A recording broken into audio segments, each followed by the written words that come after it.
Empezaré con el concepto.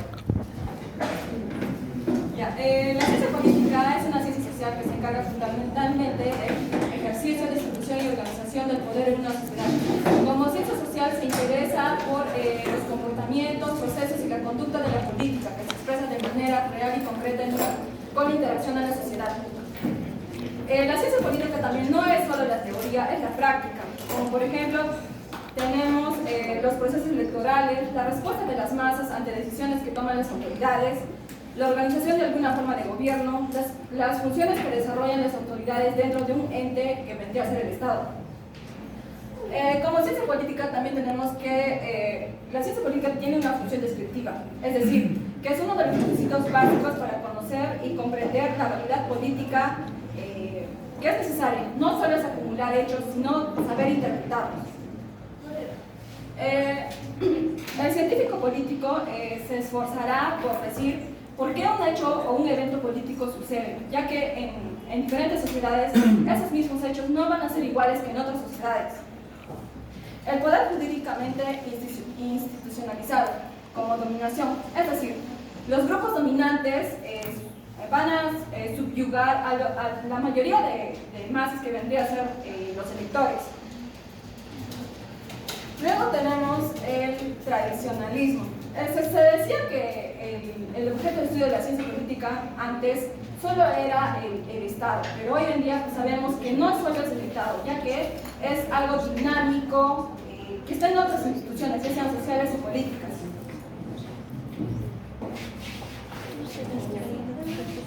Buenas tardes, profesor. Buenas tardes, compañeros. Yo voy a exponer lo que vendrían a ser los enfoques de la ciencia política.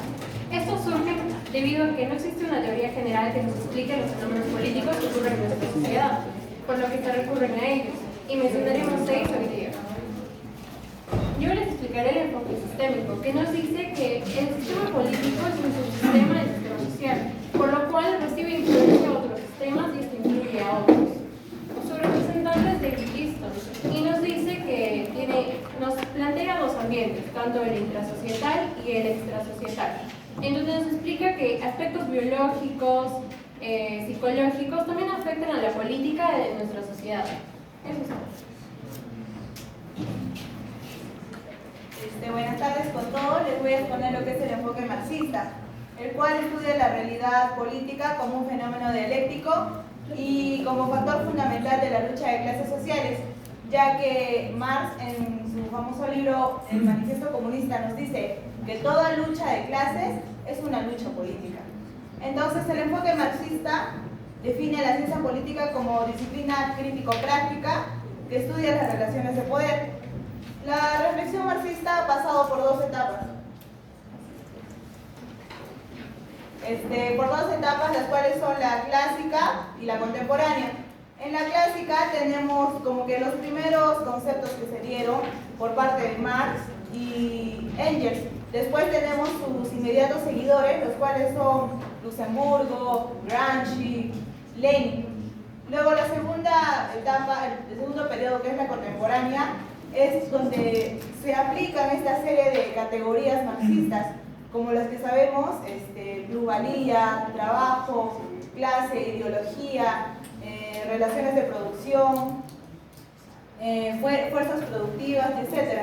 Entonces, en conclusión, tenemos de que el enfoque marxista ha contribuido y ha enriquecido conceptualmente y metodológicamente. Gracias.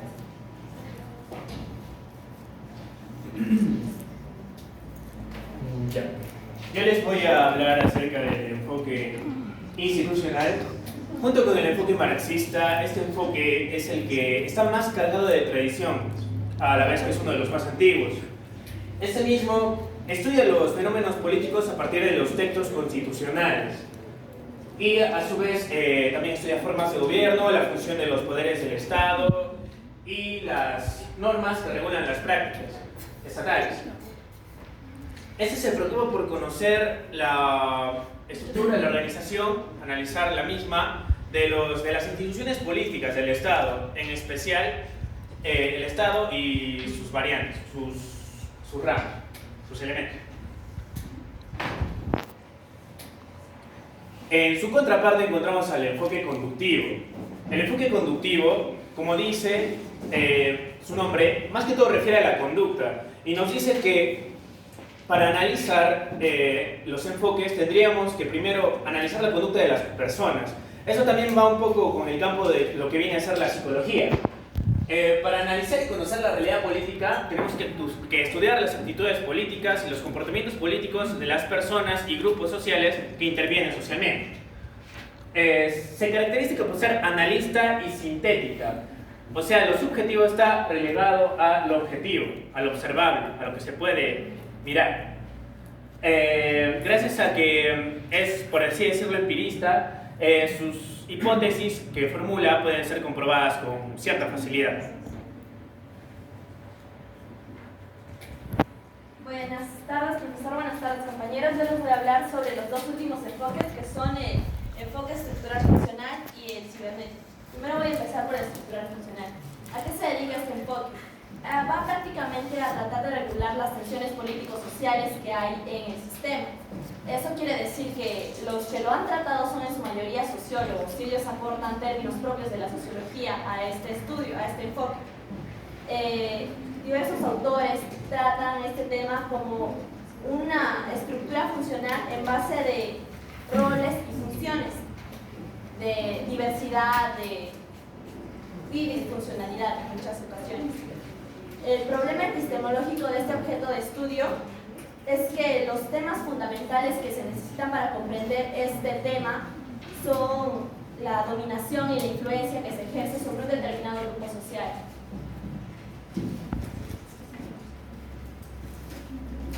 El enfoque cibernético se dio al mismo tiempo casi que el enfoque sistémico, el cibernético, y su principal representante es Carl Deutsch.